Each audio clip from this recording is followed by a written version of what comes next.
Hey, everybody. This episode of Our Kids Play Hockey is brought to you by our title sponsor, NHL Sense Arena. Look, we all want our kids to succeed in hockey, but let's face it, finding training that's both effective and enjoyable can be a real challenge, and not to mention expensive and a total drain on time, especially if you have to drive to the rink, pay a private instructor. There's so many reasons that money gets spent on this game. But that's where NHL Sense Arena steps in. It's a virtual reality training game that brings the rink into your home that takes off-ice training to a new reality. It's designed to improve hockey sense and IQ, something that's lacking majorly in the game today for both players and goalies. And you get unlimited access to over 100 drills and training plans from top coaches and players that can be played anytime, anywhere, with drills approved by USA Hockey player and goalie development directors. Look, improving mental hockey skills at home has really never been more fun, and any hockey player that uses this is going to have a blast. All right. I've used this before on my own, and it feels like you're so immersed in an arena, you sometimes forget you have a headset on. And again, it's not being on the ice, but it allows you to work on some of these skill sets like scanning, as I said before, hockey IQ, looking around the rink, making the right plays, that getting those repetitions in now as a hockey player are super important for your development.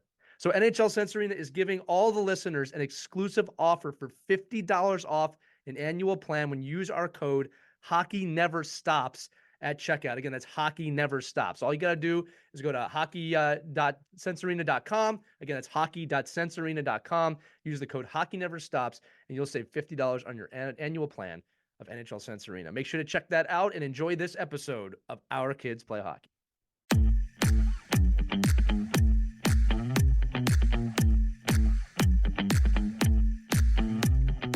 Hello, hockey skaters and goalies around the world, and welcome to another edition of The Ride to the Rink. I'm Lee Elias, and I'm joined with Mike Benelli, and today we're talking to you about how to make the best of vacation time and working out for hockey. So that's going to be the topic. I'm going to throw it to Mike. We're going to go over some ways when you're not at home, you're not at the home rink, you might not even be near ice, how you can utilize that time and location to your advantage. Mike, take it away.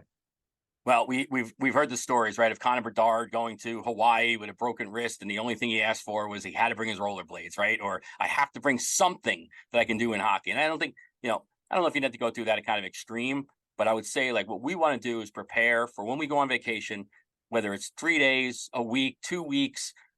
Put in your back of your head that that time off is great to relax and rest, but it's also a great time to do stuff that's not on the ice. It's a great time to find ways for you to continue your workouts, continue your motivation, maybe try some things that you haven't done before to help you athletically. So what I've come up with is, 4 or 5 things that we could think about.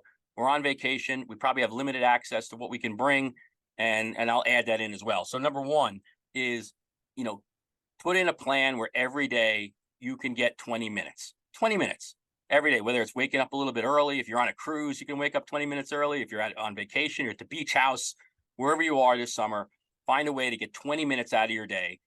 It could be sitting down, working on mental fitness. It could be working on just being in the moment and breathing exercises, things that you normally wouldn't get to do in your day-to-day life and school and activities at home. You're on vacation, enjoy it, but find 20 minutes. And I think in that 20 minutes, one of the things I would do is suggest something you haven't done before. Maybe learn how to juggle, learn how to balance, do some proprioception, do some stuff where you have to, do some body weight exercises. You don't need any weights. You don't need any space.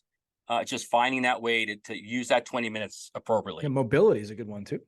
Yeah. Any kind of mobility. If you're injured and you still got to move your body. And I think sitting around, a lot of us, when you get older, you go on vacation, you just want to sit by the pool and with a drink in your hand. But I think for kids that have a goal and a mission in mind, this is a great time on that vacation. Just 20 minutes. You're not asking for a lot of time. It could be during lunch. It could be after something you're doing with the family. Find your 20 minutes. I think the other big thing is if you have an opportunity to go swimming, swim. And whether or an activity like that, swimming, tennis, golf, anything you can do for that 20 minutes of time. If you can do it longer, great. If you can go golfing for more than 20 minutes, that's even better. But find a way to break and make it as a part of your training routine. Think about what you're doing and how it's helping you in hockey. And I think one of the things that if you have the opportunity and you're driving with your parents and you're going in a car, put your hockey stick in there, throw in the hockey wrap around, grab a green biscuit, and make sure you're using that to your advantage. 20 minutes a day of just stick handling, juggling, toe drags, just going on your backhand and flipping the puck. All that kind of stuff is going to benefit you down the road. And it's going to be things that maybe you don't do at home every day. And I think more importantly, if you're a player between mites and midgets or 8 and 16, it's a really good time to remember that every day when you wake up, you can put a little piece into your training routine. This is going to help you. I think your parents, we talk a lot about how parents feel like their kids are motivated. This is a great motivator to your parents as well. Like, I'm thinking about not just taking off and doing nothing, but I'm actually consciously thinking about what can I do for 20 minutes a day to help me be a better hockey player when I step back on the ice again. I like it. I read this great article today. It's fitting that we're talking about this, about it's not about having all 100% days, 100% motivation, effort, doing everything. It's about having no 0% days, right? That just doing something. Look, we all have 20 minutes, especially you youngins that are listening. You have 20 minutes. It's a guarantee.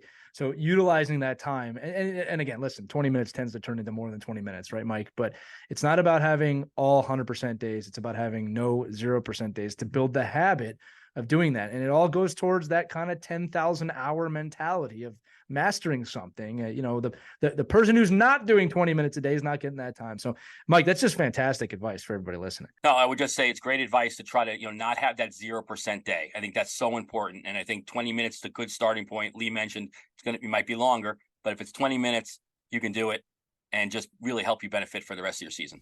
All right, that's going to do it for this edition of the Ride to the Rink. If you are a young hockey player out there and you need some advice, like what do I do in those 20 minutes that we didn't talk about, or you just want to talk, feel free to reach out to us at team@ourkidsplayhockey.com. And if you want more Ride to the Rink episodes, head over to ourkidsplayhockey.com or wherever podcasts can be heard, the Our Kids Play Hockey channel, and look for those Ride to the Rink episodes. Thank you all for listening, and skate on.